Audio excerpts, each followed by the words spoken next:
Hello friends, કેમ છો બધાએ? જય સ્વામિનારાયણ ને જય માતાજી બધાને. Welcome back to my channel. અને હું છું તમારી કાઠિયાવાડી ગર્લ હેલી. અને આજે કાનાના નવો આઘા પહેરાવી અને શણગાર કરી દીધો છે. દર્શન કરી લેજો. પછી હું બેસી ગઈ સવારનો નાસ્તો કરવા. રોટલી અને ફ્રેશ અથાણું ઇન્ડિયાથી આવી હતું એ અને ચા જોડે.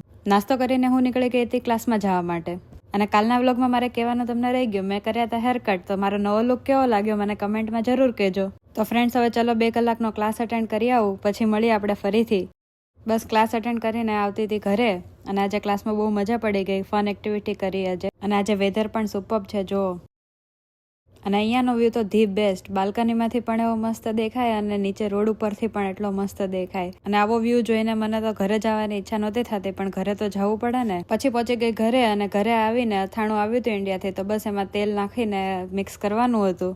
તો બસ એ કામકાજ ચાલુ કરી દીધું. ઘણાને એવું થતું હશે કે તેલ કેમ અહીંયા નાખવાનું, તો અથાણું છે ને ત્યાંથી ફ્રેશ આવે અને અહીંયા આવીને તેલ નાખી દેવાનું એટલે સારું જ રહે, પોચું ના પડી જાય એના માટે. આમ કરીને બંને પેકેટ તોડી અને બે ભેગા કરી દીધા. પેકેટમાંથી અથાણું બહાર કાઢી લીધું છે અને તેલ ગરમ કરવા મૂકી દીધું. હવે જો આમાં અથાણામાં તેલ મિક્સ કરી અને રોળી દીધું. હવે તો રોજ મજા પડી જશે ફ્રેશ અથાણું ખાવાનું. કાઠિયાવાડી હોય ને એને અથાણું અને એક છાશ, આ બે વગર ના ચાલે. કદાચ બીજું કંઈક ઓછું હોય ને તો ચાલે, પણ છાશ અને અથાણું એની બે વગર તો કાઠિયાવાડીને ના ચાલે. કાઠિયાવાડીઓ કમેન્ટ કરી દેજો કે કોને કોને છાશ અને અથાણા વગર નથી ચાલતું જમવા બેસે ત્યારે. બસ પછી મિક્સ કરીને આ રીતે બોટલમાં ભરી દીધું. જોઈ લો, ચીરી ડૂબે ત્યાં સુધીનું તેલ નાખી દેવાનું એટલે એ અથાણું બગડે જ નહીં. ક્લાસમાંથી જઈને આવી એટલે ભૂખ તો લાગે જ, એટલે બનાવી દીધા પનીર પરાઠા, દહીં અને સાથે ફ્રેશ અથાણું. જે બોસ મજા પડી છે આજે ખાવાની પનીર પરાઠા અને અથાણું. આહા. વેધર સારું હતું તો આપણે નીકળી ગયા હતા બહાર કેમ્પસમાં આટો મારવા. અને તમે જો અહીંયા કેટલા બધા લોકો ચાલીને જાય છે. આ જ છે student life in the US કે ગમે ત્યાં અબ્રોડ. જ્યાં જાઓ ત્યાં ચાલીને જવાનું, બસ પકડવાની, દોડવાનું. પણ આ એક મેમરી છે, આ જ યાદ આવશે પછી. જ્યાં જાય ત્યાં બસની વેઇટ કરવાની, ચાલીને જવાનું. પછી ઘરે રિટર્ન આવતી હતી ત્યારે બસ વાળી નવી ડ્રાઈવર હતી, તો એને મેં કીધું આ નંબરની બસ, તો કે ના આ નંબરની. અને પછી પોતાને જ ખબર નહોતી તો મારે આવવું પડ્યું ઘરે ચાલતા. આ સ્ટ્રગલ લાઈફ અહીંયાની ભાઈ. બસ વાળીને પોતાને નહોતી ખબર કે કયા નંબરની બસ ચલાવે છે. પછી ફટાફટ ઘરે આવી અને બનાવી ભેળ. જોબે જવાનું હતું તો આવી રીતે કપમાં લઈને નીકળી ગઈ. કોને મારી જેમ આવી રીતે જોડે લઈને જવું પડે છે.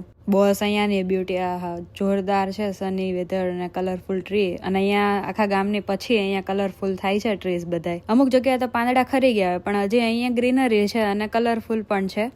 તો તમને થોડા દિવસે જોવા મળશે. આખા સિટીમાં એક જ કોર્નર એવો છે કે જ્યાં હજી આવી રીતે ટ્રીઝ બધા છે, બાકી અડધી જગ્યાએ પાંદડા ખરી ગયા છે. અને અહીંયાથી સનલાઇટ મસ્ત જોરદાર દેખાય. અને અહીંયા થોડા આગળ જઈએ ને તો ત્યાં એક ટ્રી છે અને એ ખૂણો, એ બંનેને ભૂતિયા ટ્રી અને ભૂતિયા ખૂણો કહીએ અમે. બસ પછી સાંજે ઘરે આવી અને દાળ ભાત સાથે ટમેટા અને મઠિયા આવ્યા હતા ઇન્ડિયાથી, તો મઠિયા તળી દીધા અને જોડે છાશ. બસ દાળ અને ભાત ખાઈએ ને એટલે જન્નત લાગે. જોરદાર દાળ ભાત બન્યા હતા. વરાની દાળ હોય એવી દાળ અને રાઈસ. મજા આવી ગયા છે ડિનરમાં. પછી મસ્ત ચાંદામામાં દેખાતા હતા તો બહાર જોવા નીકળી અને એ બાને ચાલી લીધું થોડી વાર. અને આમ કરતા દિવસ પૂરો થઈ ગયો. તો બસ આજના માટે એટલું જ. અને મારો આ વિડીયો તમને ગમ્યો હોય તો મારી ચેનલને સબસ્ક્રાઇબ કરવાનું ભૂલતા નહીં. અને લાઇક, શેર અને કમેન્ટ જરૂર કરજો. તો હવે મળીએ આપણે નેક્સ્ટ વ્લોગમાં. ત્યાં સુધી ગુડ નાઇટ, જય સ્વામિનારાયણ, જય માતાજી અને બાય બાય. હસતા રહેજો, હસાવતા રહેજો અને મોજમાં રહેજો.